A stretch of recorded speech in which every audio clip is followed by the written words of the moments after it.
Hello everyone, welcome back to my YouTube channel औस्थानी की पाठशाला। तो आज के इस वीडियो में मैं आप लोग को बताऊंगा डू नॉट हैव और डज नॉट हैव का प्रयोग करके खूब सारे वाक्यों को कैसे बड़ी आसानी से आप बना सकते हैं। या फिर हम ऐसी बातों को हर रोज तो कहते रहते हैं कि मेरे पास समय नहीं है, तुम्हारे पास पढ़ने का समय नहीं है, तुम्हारे पास खेलने का समय नहीं है, मेरे पास सोने का समय नहीं है, मेरे पास झगड़ा करने का समय नहीं है। दोस्तों, ऐसी बातों को तो हम हर रोज जरूर कहते होंगे। तो आज मैं आप लोग को बताऊंगा ऐसी बातों को आप बड़े आसानी से कैसे अंग्रेजी में कहेंगे, हिंदी बातों को इंग्लिश में कैसे कहना है, या फिर हिंदी वाक्य अगर कहीं दिया गया तो उसको कैसे इंग्लिश में बड़े आसानी से आप ट्रांसलेट कर लेंगे। दोस्तों, बने रहिए आप लोग इस वीडियो के अंत तक और मैं आप लोग को एक आसान तरीका बताऊंगा कि कैसे इस तरह की बातों को अंग्रेजी में कहना है। दोस्तों देखिए, छोटी छोटी बातों को मिला के बड़ी बात बनती है, अर्थात कह सकते हैं इंग्लिश में छोटी छोटी चीजों को जब सीखेंगे तब आपका इंग्लिश जो है स्ट्रांग होगा। जैसे सुने तो है बूंद बूंद से घड़ा भरता है, तो दोस्तों छोटी छोटी बातों को समझते हुए आगे चलेंगे तो आप अंग्रेजी बड़े आसानी से सीख जाएंगे। तो देखिए, कुछ सेंटेंस हमने लिया, जैसे मेरे पास समय नहीं है, मेरे पास समझाने का समय नहीं है, उसके पास खेलने का समय नहीं है, हमारे पास गाने का समय नहीं है, विद्यार्थियों के पास सोने का समय नहीं है, मेरे पास बात करने का समय नहीं है, अध्यापक के पास पढ़ाने का समय नहीं है, तुम्हारे पास जाने का समय नहीं है, मेरे पास लिखने का समय नहीं है, उनके पास कॉल करने का समय नहीं है। दोस्तों, ये सारे के सारे हमारे निगेटिव वाक्य, निगेटिव सेंटेंस है, यानी कि नकारात्मक वाक्य। इनको बताने के बाद मैं आप लोग को बताऊंगा कि ऐसी बातों को पॉजिटिव में कैसे कहना। देखिए, बहुत अच्छा लगता है कि जब हम किसी शब्द मतलब किसी चीज को समझ जाते हैं, तो जरूर आप समझेंगे। बस आप लोग इस वीडियो को अंत तक जरूर देखिए। तो देखिए, इसको समझने के लिए दो बात बहुत जरूरी है समझना, कि हम मतलब कि जो बहुवचन करता रहेगा उसके साथ हम क्या लगाएंगे, डू नॉट हैव लगाएंगे दोस्तों, ठीक है ना। डू नॉट हैव, और देखिए डू नॉट हैव का शॉर्ट फॉर्म होता है, चाहे तो आप डोंट लिख सकते हैं, DON कॉमा एपोस्ट्रोफी T, यानी कि डोंट हैव लिख सकते हैं। डू नॉट का शॉर्ट फॉर्म होता है डोंट। दोस्तों, इसी तरह से देखिए, बहुवचन करता अगर कोई रहेगा, यानी कि प्लूरल सब्जेक्ट, उसके साथ क्या लगाएंगे हम, डोंट हैव लगाएंगे। और सिंगुलर सब्जेक्ट अगर कोई रहेगा तो उसके साथ हम क्या लगाएंगे, डज लगाएंगे। क्या लगाएंगे, डज नॉट हैव लगाएंगे। अब डज नॉट हैव को शॉर्ट फॉर्म में कैसे लिख सकते हैं, लिख सकते हैं DOES और N और एपोस्ट्रोफी लगाएंगे, T लगाएंगे और हैव लगाएंगे, ठीक है ना। देखिए, हैव तो दोनों में रहेगा, ठीक है ना। ऐसा नहीं है कि हैव की जगह हैज कर देना, नहीं, बिल्कुल नहीं। हैज करेंगे तो हमारा सेंटेंस जो है गलत हो जाएगा। आशा करता हूं दोस्तों आप लोग ये बात जरूर समझोगे। अर्थात मैं एक बार फिर से बता दूं, एक वचन करता रहेगा तो डोंट हैव लिखेंगे, सॉरी बहुवचन करता रहेगा तो डोंट हैव लिखेंगे, एक वचन करता रहेगा तो हम डज नॉट हैव लिखेंगे। आइए अब कुछ वाक्यों को मैं आप लोग को बताता हूं कि कैसे इंग्लिश में ट्रांसलेट करना है। देखिए, पहला हमारा वाक्य कह रहा है कि मेरे पास समय नहीं है। तो दोस्तों, इस बात को अंग्रेजी में कैसे कहेंगे, तो देखिए, आई माने होता है मैं और मेरे, और कहीं कहीं मुझे की अंग्रेजी भी आई लिखी जाती है। तो यहाँ पे लिखेंगे आई। अब क्या लिखेंगे, आई डू नॉट, जैसा कि मैंने आप लोग को बताया डू नॉट का शॉर्ट फॉर्म डोंट होता है। तो I do not have, I do not have. अब क्या नहीं है, समय नहीं है। तो देखिए, मेरे पास नहीं है, क्या नहीं है, समय का मतलब टाइम, TIME। आशा करता हूं दोस्तों आप लोग बड़े आसानी से समझोगे। अर्थात बताइए, इस बात को आप अंग्रेजी में कह लेंगे कि नहीं, मेरे पास समय नहीं है, आई डोंट हैव टाइम। इतनी सी बात आप अंग्रेजी में जब कहने की प्रयास नहीं करेंगे तो बिल्कुल इंग्लिश नहीं आएगी आपको। अब देखिए, नेक्स्ट वाला हमारा है, मेरे पास समझाने का समय नहीं है। तो मैं आप लोग को बताऊंगा आई डोंट कहेंगे, I don't have. I don't have का मतलब मेरे पास नहीं है, क्या नहीं है, समझाने का समय। I don't have to time, यहाँ पे टू लिखेंगे, नहीं, टाइम टू, यहाँ पे लिखेंगे टाइम टू। अब एक्सप्लेन लिखेंगे दोस्तों, क्या लिखेंगे, समझाने का मतलब एक्सप्लेन। तो कहेंगे I don't have time to explain, यानी कि मेरे पास क्या नहीं है, समझाने का समय नहीं है। आइए दोस्तों, नेक्स्ट वाले को समझते हैं, उसके पास खेलने का समय नहीं है। अब देखिए, उसके की अंग्रेजी होता है, देखिए दो हिंदी अंग्रेजी होता है उसके की। एक तो होता है ही और एक होता है सी। अगर फीमेल रहेगी तो सी लिखेंगे और मेल रहेगा तो ही लिखेंगे। लेकिन यहाँ तो पता नहीं चल रहा है कि हम मेल की बात कर रहे हैं या फिर फीमेल की बात कर रहे हैं। तो आप ही या तो सी दोनों में से किसी एक को आप बड़े आसानी से लिख सकते हैं, बिल्कुल आपका वाक्य गलत नहीं होगा। तो हम यहाँ ही लिख दे रहे हैं, ठीक है ना। कहेंगे ही, अब ही के साथ देखिए डज नॉट लगाना है, ठीक है ना। हम डू नॉट नहीं लगाएंगे, डू नॉट ये बहुवचन के साथ लगाएंगे।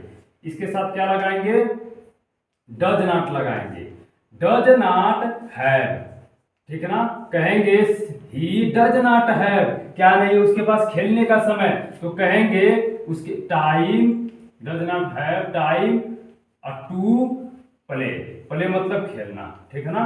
तो कहेंगे he does not have time to play. दोस्तों ऐसे ही हमको कहना है इस तरह के वाक्यों को या फिर इस तरह की हिंदी बातों को इंग्लिश में, ठीक है। अब देखिए नेक्स्ट वाला है, हमारे पास गाने का समय नहीं है। तो हमारे की अंग्रेजी हम लिखेंगे क्या, वी, और वी बहुवचन है इसलिए हम क्या लगाएंगे, यहाँ पे कहेंगे डू नॉट यानी कि डोंट हैव, ठीक है ना।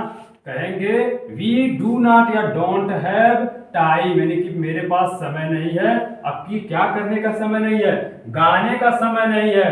यहाँ पे टाइम टू सिंग लिख देंगे, यस आई एन जी, सिंग वो क्रिया है जिस माने होता है दोस्तों गाना, ठीक है ना। We don't have time to sing यानी कि मेरे पास गाने का समय नहीं है। अगर होता मेरे पास नाचने का समय नहीं है तो सिंग के जगह क्या कर देते, डांस कर देते।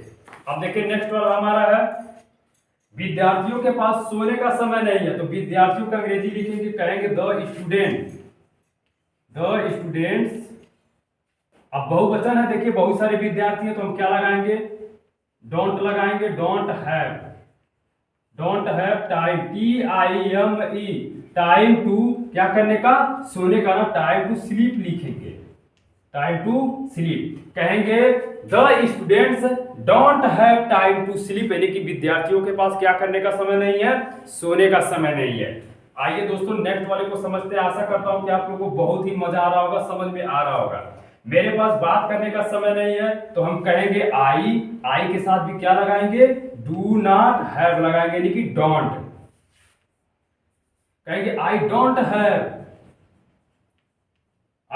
हैव टाइम, टाइम टू क्या करने का, बात करने का ना। तो बताइए किस माने बात करना, TAL के टाल मतलब बात करना। कहेंगे I don't have time to talk यानी कि मेरे पास बात करने का क्या नहीं है, समय नहीं है। अब आइए दोस्तों समझते हैं नेक्स्ट वाले को, अध्यापक के पास पढ़ाने का समय नहीं है। तो कहेंगे द टीचर। देखिए एक अध्यापक की बात हो रही है इसलिए हम क्या लगाएंगे, डज नॉट लगाएंगे, the teacher does not have. अब क्या है, देखिए पढ़ाने का समय नहीं है ना, यहाँ पे लिखेंगे टाइम टू किस माने पढ़ाना होता है, आशा करता हूं आप लोगों को पता होगा, टीच माने, ठीक है ना। तो कहेंगे the teacher does not have time to teach. अब इसी तरह से दोस्तों नेक्स्ट वाले को हम बनाएंगे, तुम्हारे पास जाने का समय नहीं है। तो कहेंगे यू मतलब तुम और तुम्हारे भी होता है, ठीक है ना, आप और आपके दोनों होती है दोस्तों, ठीक है ना। तो कहेंगे you do not have time to क्या करने का, जाने का, टाइम टू गो मतलब होता है जाना। अगर यहाँ पे होता दोस्तों तुम्हारे पास आने का समय नहीं है तो you don't have time to come, ठीक है ना। देखिए सभी का वर्ब, इसमें जो वर्ब हम प्रयोग कर रहे हैं, टीच हो गया, गो हो गया, टॉक हो गया, स्लीप हो गया, सीइंग, प्ले, एक्सप्लेन, दोस्तों वर्ब का ये फर्स्ट फॉर्म है।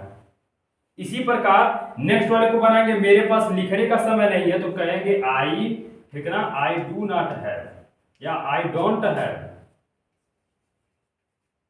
टाइम टू क्या करने का, देखिए मेरे पास क्या करने का, लिखने का ना। तो टाइम टू राइट लिखेंगे, WRITE।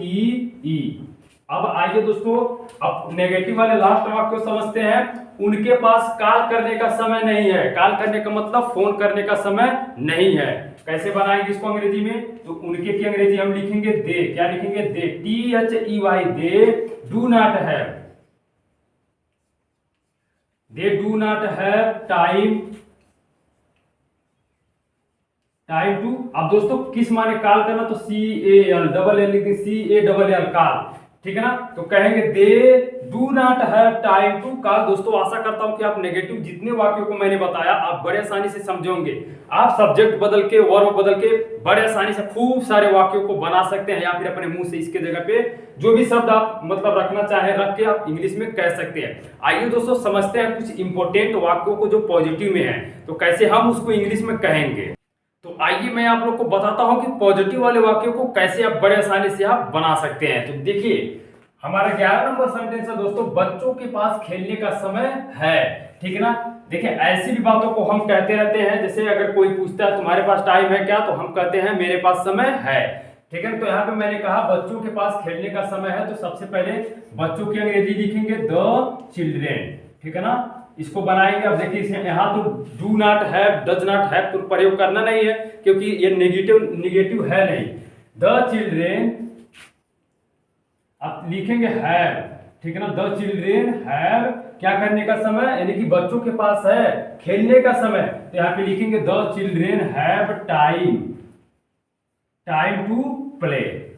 इस तरह से बनाएंगे दोस्तों। कहेंगे the children have time to play, यानी कि बच्चों के पास खेलने का समय है। आइए इसको बनाते हैं। मेरे पास लिखने का समय नहीं है, नहीं सॉरी, मेरे पास लिखने का समय है, तो कहेंगे आई। ठीक है ना। I have.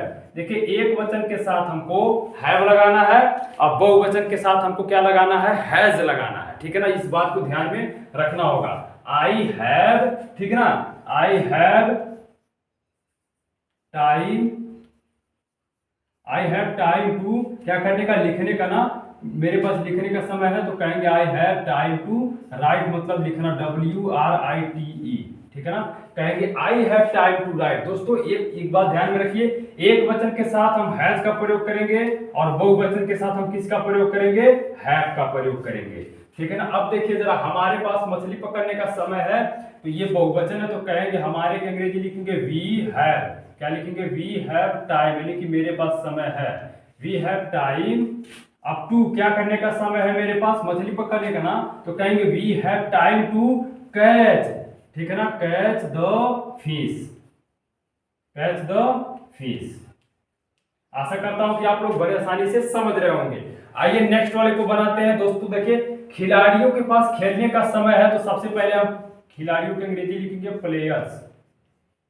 प्लेयर्स हैव, यानी कि खिलाड़ियों के पास है समय, टाइम मतलब समय। कहेंगे प्लेयर्स हैव टाइम, अब क्या करने का, टाइम टू क्या करने का, खेलने का ना, तो लिखेंगे players have time to play. तो दोस्तों इस तरह से हम ऐसे वाक्यों को क्या करते हैं, हिंदी से अंग्रेजी में कहते हैं, या फिर हिंदी में अगर कहीं लिखा हो तो उसको अंग्रेजी में हम इस तरह से क्या करते हैं, ट्रांसलेट करते हैं। आइए नेक्स्ट वाले को देखते हैं। करण के पास सोने का समय है। ठीक है ना। अब वो करण सो सकता है, उसके पास सोने का समय है, तो सबसे पहले क्या लिखेंगे, करण की अंग्रेजी लिखेंगे। कहेंगे करण। अब दोस्तों मैंने कहा आप लोगों को कि एक वचन के साथ हैव नहीं हैज लगाना है। कहेंगे करण हैज टाइम, यानी कि करण के पास समय है क्या करने का, सोने का ना, तो हम लिखेंगे टू। अब इसके बाद क्या लिखेंगे, स्लीप लिखेंगे।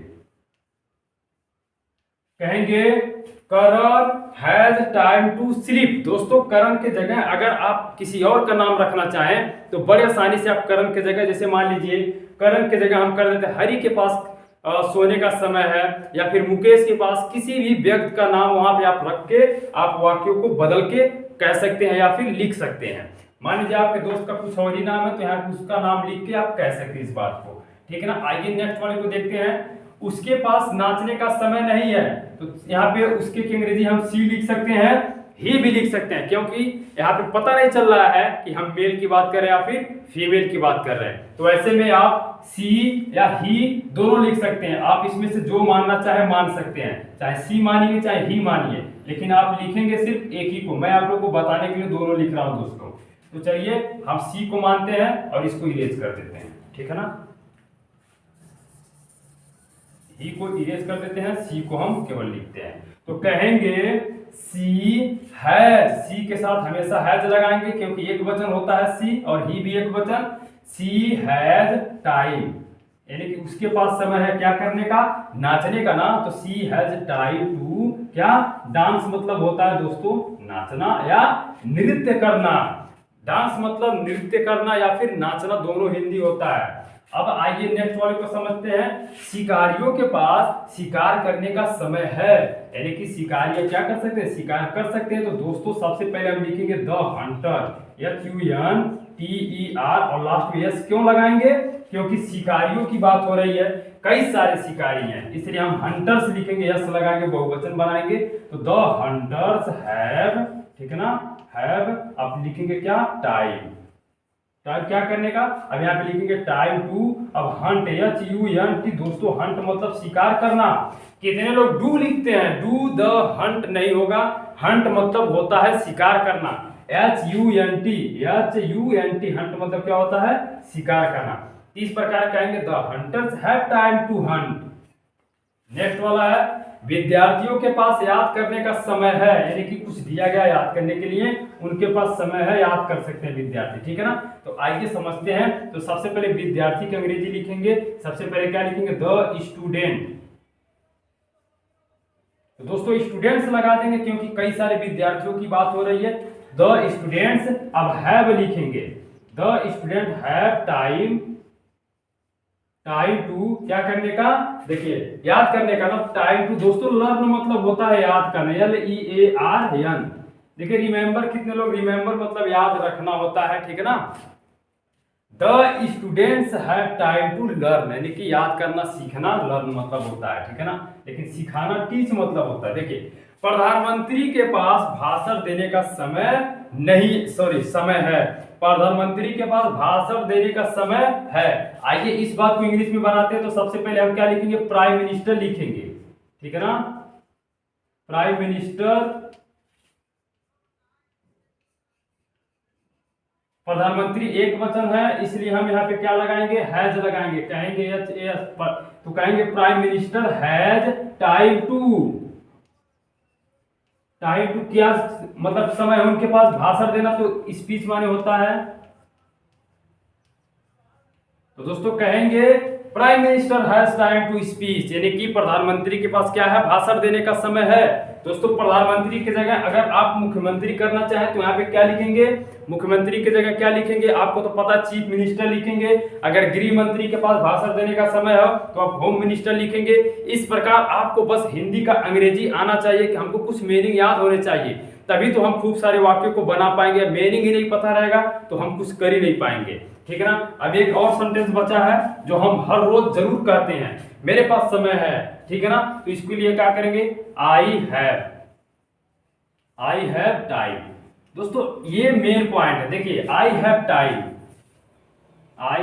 मेन पॉइंट किस लिए है, इतना तो हम सभी में किए हैं प्रयोग, हैव टाइम, ठीक है ना। हैव की जगह अगर एक वचन था तो हमने हैज किया, जैसा कि आप यहाँ देख सकते हैं, यहाँ पे देख सकते हैं, और कई जगहों पे हमने हैज का प्रयोग किया, जैसा यहाँ देख सकते हैं। तो दोस्तों ये रहा हमारा पॉजिटिव वाक्य, ठीक है ना। अगर आपको कहीं पे कोई भी अगर समस्या हुई हो तो प्लीज कमेंट बॉक्स में कमेंट जरूर कीजिएगा। ऐसे वाक्यों को बड़े आसानी से आप समझ सकते हैं अगर आप ध्यान से देखेंगे इस वीडियो। अगर कहीं पे कोई समस्या अगर हुई हो तो वीडियो को बैक करके बड़े आसानी से देख सकते हैं। तो दोस्तों मिलेंगे हम आपसे नेक्स्ट वाले वीडियो में कुछ इसी तरह के महत्वपूर्ण टॉपिक को लेके। तब तक के लिए दोस्तों आप लोगों से एक बात कहना चाहूंगा, प्लीज इस वीडियो को लाइक और शेयर जरूर कीजिएगा। अगर हमारे चैनल पे आप पहली बार हो तो प्लीज हमारे चैनल को सब्सक्राइब जरूर कीजिए, साथ में बेल आइकन प्रेस कीजिए ताकि आने वाले वीडियो का नोटिफिकेशन आपको मिलता रहे और आप अपने अंग्रेजी को और ज्यादा स्ट्रॉन्ग करते रहें। तो दोस्तों मिलते हैं नेक्स्ट वाले वीडियो में, तब तक के लिए जय हिंद, जय भारत।